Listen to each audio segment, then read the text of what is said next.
وہ اپنے دانتوں سے اس کے بازو پر سے ایک بوٹی اتار لے یا پھر اپنے تیز نکیلے ناخنوں سے اس کے سارے جسم کو نوچ ڈالے۔ اے تم! اس کی ماں اور اس کے باپ نے بھی اسے کبھی اس طرح مخاطب نہیں کیا تھا۔ یہ بدتمیز لڑکا جو مجھے گھورتا بھی ہے، آم بھی نہیں دیتا ہے، اور کھانے کے لیے آم کی بجائے میرے منہ کے سامنے اپنی کونی اڑا کر کہتا ہے لو میری کونی کھا لو، مجھے اس طرح مخاطب کرتا ہے۔ وہ غصے میں بفری ہوئی اس پر جھپٹی اور تیز تیز نکیلے ناخنوں سے اس کے دائیں ہاتھ کو اپنی پوری طاقت سے نوچ ڈالا۔ مجید بلبلا اٹھا جیسے تپتی ہوئی گرم گرم کیلیں اس کے ہاتھ میں ٹھونک دی گئی ہوں۔ اس نے زہرا کی کلائی چھوڑ دی اور زور سے چلایا بچاؤ! مجید کو اس بات کی توقع نہیں تھی۔ بہرحال اس نے بھی فیصلہ کیا کہ وہ بدلے میں زہرا کو بھی اسی طرح نوچے گا، مگر اس نے تو اپنے ناخن چبا چبا کر پہلے ہی ختم کر رکھے تھے۔ اب تو وہ صرف یہی کر سکتا تھا کہ اسے گھونسے مارے یا پھر دانت کاٹ لے، مگر اسے یہ خوف گھیرے ہوئے تھا کہ اس کے بعد زہرا اس کے ساتھ پھر ایسا ہی کرے گی، اور زہرا تو یہ کام پہلے ہی کر چکی تھی۔ اگر لوگوں کو معلوم ہوا کہ زہرا نے اسے مارا ہے تو یہ بڑی بے عزتی کی بات ہوگی، بڑی بدنامی ہو جائے گی۔ اس نے کچھ نہیں کیا، شکست خوردہ ایک احمق کی طرح وہ وہیں کھڑا کا کھڑا رہ گیا۔ زہرا اس کی طرف دیکھ کر مسکرائی۔ مجید ٹس سے مس نہ ہوا۔ زہرا نے اس کا مذاق اڑاتے ہوئے منہ بنایا اور پھر اس کی نقل کرتے ہوئے اسی کی آواز بنا کر چیخی بچاؤ! اس پر بھی مجید کو حرکت نہ ہوئی۔ وہ یہ سوچ رہا تھا کہ اپنی اس بے عزتی کو چھپانے کے لیے وہ کیا کرے اور اس وقت کیا جواب دے۔ وہ بہرحال ایک مرد تھا، مگر وہ کہہ کیا سکتا ہے؟ کوئی ایسی بات ہونا چاہیے جس کا اثر ہو۔ اس کی سمجھ میں ایسی کوئی بات نہیں آ رہی تھی۔ خیال کو بٹانے کے لیے اس نے اپنے چاروں طرف نظر دوڑائی۔ کیلے کے درختوں کے درمیان اسے زہرا کا گھر دکھائی دیا، جس کی چھت پھوس کی تھی اور دیواریں مٹی سے لپی ہوئی تھیں۔ ناریل کے جھنڈ میں کھپریلوں کی چھت اور سفیدی کی ہوئی دیواروں والا اپنا گھر بھی اسے نظر آ رہا تھا۔ یہ دیکھ کر اس کے دماغ میں خیال آیا۔ زہرا کی تذلیل کرنے کے لیے اس نے کہا میرے گھر میں کھپریل کی چھت ہے، اس میں گھمنڈ کرنے کی کون سی بات ہے؟ میرے گھر کی چھت پھوس کی ہے تو اس میں شرمندگی کیوں؟ مجید کو چڑھانے کے لیے اسی کی نقل کرتے ہوئے وہ پھر زور سے چیخی بچاؤ! تب مجید نے کچھ اور بھی کہہ دیا، تیرے ابا تو چھالیاں بیچتے ہیں اور میرے والد لکڑی کے بہت بڑے تاجر ہیں۔ اس میں بھی زہرا کو شیخی بگھارنے کے لائق کوئی پہلو نظر نہیں آیا۔ وہ وہیں کھڑی آم کے درخت کو دیکھتی رہی اور یہ بھی ظاہر نہیں ہونے دیا کہ وہ اپنے پاس کھڑے ہوئے ایک کیڑے کے حقیر وجود سے بھی واقف ہے۔ مجید کی آنکھوں سے آنسو ٹپکنے والے تھے۔ کیسی بے عزتی ہے، کیسی جھڑکی ہے! یہ اس کے لیے قطعی ناقابل برداشت تھا۔ وہ گدھے کی طرح چیخنا اور چلانا چاہتا تھا۔ اگر وہ چیخ لے تو اس کی خفت اور غصہ کچھ کم ہو جائے گا، مگر اچانک اس کے دماغ میں ایک اور خیال کوندا۔ ایک کام ایسا ہے جو صرف وہی کر سکتا ہے اور دوسرا کوئی نہیں کر سکتا، اور اس سے وہ زہرا کو بھی مات دے دے گا۔ اپنی فوقیت اور برتری کے احساس سے سرشار اس نے گویا ساری زمین اور سارے آسمان کو مخاطب کرتے ہوئے اعلان کیا، میں آم کے درخت پر چڑھنا جانتا ہوں۔ زہرا کی پلک تک نہیں جھپکی۔ یہ جاننا کہ درخت پر کیسے چڑھا جاتا ہے، کیا یہ کوئی بہت بڑی بات ہے؟ اس کی سمجھ میں نہیں آ رہا تھا۔ اور پھر اگر وہ درخت پر چڑھ بھی جائے تو کیا وہ کوئی آم اسے دے دے گا؟ یہ فرض کر لینا چاہیے کہ وہ نہیں دے گا۔ اس نے فیصلہ کیا کہ اس صورت میں اپنے حق کو پہلے ہی جتا دینا چاہیے۔ وہ جو 2 بڑے پکے آم ہیں نا، آموں کی طرف اشارہ کرتے ہوئے درخت پر چڑھنے کے بعد جن کا حاصل کرنا کوئی دشوار کام نہیں تھا، ان آموں کو پہلے میں نے دیکھا تھا۔ مجید خاموش رہا۔ اس کی خاموشی شاید اس لیے تھی کہ وہ درخت پر رینگتے ہوئے چونٹوں سے ڈر رہا تھا۔ یہی سمجھ کر زہرا نے کہا ارے ہاں، چونٹے تو تمہیں چبا جائیں گے۔ مجید کو زہرا کا نہ تو لہجہ پسند آیا اور نہ ہی انداز۔ اسے تاؤ آ گیا۔ چونٹوں کی کوئی پرواہ نہیں۔ درخت اگر بچھوؤں سے پتا ہوتا تب بھی وہ درخت پر چڑھتا۔ دونوں آم اس نے پہلے دیکھے۔ کیا واقعی اس نے دیکھے تھے؟ مجید نے اپنی لنگی چڑھائی اور آنن فانن درخت پر چڑھ گیا۔ اگرچہ اس کے سینے پر کھال جگہ جگہ سے چھل گئی، سارے جسم کو چونٹوں نے بھنبوڑ لیا، مگر وہ ان دونوں آموں کو جنہیں زہرا نے دیکھا تھا توڑ کر انتہائی فاتحانہ انداز میں درخت سے نیچے اترا۔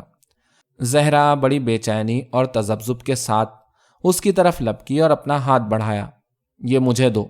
مجید کچھ نہ بولا اور اپنے ہونٹ سختی سے بند کیے ہوئے وہیں کھڑا رہا۔ یہ مجھے دو، انہیں پہلے میں نے دیکھا تھا۔ مجید نے اس کی طرف دیکھا اور مذاق اڑاتے ہوئے کہا، واقعی؟ سچ؟ یہ کہہ کر مجید نے ایک طرف چلنا شروع کر دیا۔ چلتے چلتے وہ آموں کو سونگھتا جاتا اور خود اپنے آپ سے کہتا جاتا، کیسی عمدہ خوشبو ہے۔ زہرا کو غصہ آ گیا۔ وہ پیچ و تاب کھا رہی تھی۔ اسے دکھ تھا، تکلیف پہنچی تھی۔ اس کی آنکھوں میں آنسو آ گئے۔ وہ سسکیاں بھرنے لگی۔ وہ الٹے پاؤں واپس آیا۔ اپنی برتری اور فوقیت جتانے کا یہی موقع تھا۔ اس نے آم زہرا کی طرف بڑھائے۔ انتہائی خواہش کے باوجود زہرا انہیں لینے کے لیے ٹس سے مس نہ ہوئی۔ مجید نے دونوں آم اس کے سامنے رکھ دیے۔ زہرا نے انہیں ہاتھ نہیں لگایا۔ اسے اپنی آنکھوں پر یقین نہیں آ رہا تھا۔ وہ اتنا بے غرض ہے؟ زہرا اپنے آپ کو اس بات کا یقین نہیں دلا پا رہی تھی۔ اس نے اپنے دونوں ہاتھ اپنے پیچھے باندھ لیے۔ آنسو اس کی آنکھوں سے ٹپک رہے تھے۔ وہ وہیں کھڑی رہی۔ مجید خاصا پریشان ہو کر بولا، اگر تم چاہتی ہو تو میں اور آم بھی لا سکتا ہوں۔ زہرا پگھلی۔ اگر وہ چاہے تو یہ اور آم بھی لا سکتا ہے۔ کتنا بے غرض، کتنا ہمت والا اور کتنا اچھا لڑکا ہے۔ اس کو نوچنا کھسوٹنا کیا ٹھیک تھا؟ خود غرضی اور ضد کو بالائے طاق رکھتے ہوئے بڑی انکساری کے ساتھ اس نے کہا، مجھے صرف ایک چاہیے۔ حقیقی معنوں میں بے غرض اس انسان نے بڑی شرافت کے ساتھ کہا، تم یہ سب لے لو، میں صرف ایک لوں گی۔ زہرا نے ان سب میں سے ایک آم اٹھایا اور اسے مجید کی طرف بڑھا دیا۔ نہیں، مجھے نہیں چاہیے، مجید نے کہا۔ زہرا نے اصرار کیا اور کہا کہ اگر اس نے ایک آم نہ لیا تو وہ رو دے گی۔ مجید نے آم لے لیا۔ وہ دونوں باری باری آم چوس رہے تھے اور آم کا رس ان کے سینوں پر گر رہا تھا۔ زہرا نے دیکھا کہ چونٹوں نے اس کی ساری پیٹھ پر جگہ جگہ کاٹ رکھا ہے۔ اس کی یہ حالت دیکھ کر اسے بہت دکھ ہوا۔ اس کے بالکل قریب کھڑے ہو کر اس نے مجید کی پیٹھ پر چپکے ہوئے چونٹوں کو ایک ایک کر کے چھڑا دیا۔ زہرا کی انگلیاں جب مجید کے جسم پر لگیں تو مجید کو اپنے سارے جسم میں سنسنی سی محسوس ہونے لگی۔ اگرچہ اس دن زہرا نے پھر مجید کو اپنے ناخنوں سے نہیں نوچا، مگر بعد کو بہت دنوں تک اس نے نوچنے اور چٹکی کاٹنے کا سلسلہ جاری رکھا۔ جب کبھی وہ کہتی کہ میں تمہیں نوچوں گی تو مجید ایک عجیب سے خوف سے لرز جاتا۔ ایک دن مجید نے بڑی چالاکی سے، مگر زہرا کے علم میں اس کا سب سے ظالم ہتھیار یعنی اس کے ناخن کاٹ دیے۔ ایک دن صبح کے وقت زہرا مجید کے ساتھ تھی اور پھولوں کے کچھ پودے اٹھا کر لا رہی تھی جو انہوں نے آس پاس سے جمع کیے تھے۔ ان پودوں سے مجید کے گھر کے سامنے ایک باغیچہ لگانے کا ارادہ تھا۔ پودے زہرا اٹھائے ہوئے تھی۔ مجید اس سے 2 قدم آگے بڑا اکڑا ہوا چل رہا تھا۔ آخر وہ ایک مرد تھا۔ اس کے ہاتھ میں ایک کھلا ہوا چاقو تھا۔ وہ اپنے ان تمام منصوبوں کا ذکر کر رہا تھا جنہیں مستقبل میں پورا کرنے کا اس نے ارادہ کر رکھا تھا۔ مجید کی گفتگو سن سن کر زہرا صرف خوش ہو سکتی تھی یا پھر حیرت کر سکتی تھی۔ گفتگو کے دوران وہ کبھی کبھی ہاں ہاں کرتی جاتی تاکہ مجید کو یہ اطمینان رہے کہ وہ اس کی باتیں سن رہی ہے۔ مجید کے خواب بڑے اونچے اور بڑے حسین تھے۔ اس کے خوابوں کی ایک دنیا تھی، سنہری روشنی میں نہائی ہوئی۔ یہ کہنے کی ضرورت نہیں ہے کہ مجید اس دنیا کا واحد حکمراں ہے اور زہرا اس کی ساتھی اور رفیق۔ وہ رونا شروع کر دے گی۔ اس کے ناخن پھر اس کی طرف بڑھیں گے۔ اس خیال نے اس کے دماغ میں ناخنوں سے نوچے جانے کی تکلیف اور جلن کو پھر بیدار کر دیا۔ اس ناخوشگوار تجربے سے ایک بار پھر گزرنے سے بچنے کی خاطر مجید اپنی گفتگو میں بڑی احتیاط برت رہا تھا۔ پھر بھی اس سے کبھی کبھی بھول ہو ہی جاتی۔ خیالوں میں کھوئے رہنا مجید کی عادت ہے۔ وہ تخیلات کا غلام ہے۔ آنے والے دنوں میں وہ ایک بہت اونچا محل بنوائے گا۔ اس کی ساری دیواریں سونے کی ہوں گی۔ اس محل کے فرش میں لال و جواہر جڑے ہوں گے۔ اس کی چھت کیسی ہوگی؟ وہ چھت کے بارے میں کچھ سوچ نہ پایا۔ کیوں نہیں سوچ پایا؟ اس کی وجہ کہیں یہ تو نہیں کہ زہرا اس کی باتوں کی طرف دھیان نہیں دے رہی ہے۔ اگر وہ صرف ہاں کہہ دے یا کبھی کبھی اپنا سر ہی ہلا دے تو اس کی سمجھ میں آتا رہے گا کہ اسے آگے کیا کہنا ہے۔ اے زہرا! مجید، یہ کون سا ڈھنگ ہے پکارنے کا؟ تم دھیان کیوں نہیں دے رہی ہو؟ میں سن تو رہی ہوں۔ اور یہ تم نے مجھے کیوں کہا؟